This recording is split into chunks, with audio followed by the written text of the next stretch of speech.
তারাপীঠ ও কলকাতায় বন্ধ হোটেলে অগ্নিকাণ্ডে প্রাণ গিয়েছে মোট ১৮ জন আবাসিকের।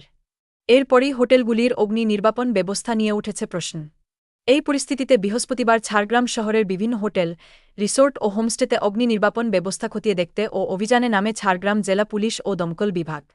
যৌথ অভিযানে একাধিক হোটেলে ফায়ার কিট, অগ্নি নির্বাপন ব্যবস্থা এবং জরুরি প্রস্থান পথ খতিয়ে দেখা হয়।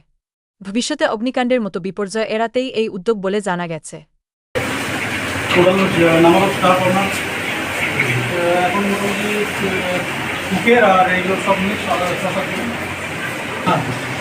ধরুন রাতে যে গেট বন্ধ থাকছে, ধরুন একটা এমার্জেন্সি কাউকে বেরোনোর দরকার হলে, শরীর খারাপ আছে, কন্ট্যাক্ট নাম্বার দেওয়া আছে, সব দেওয়া আছে।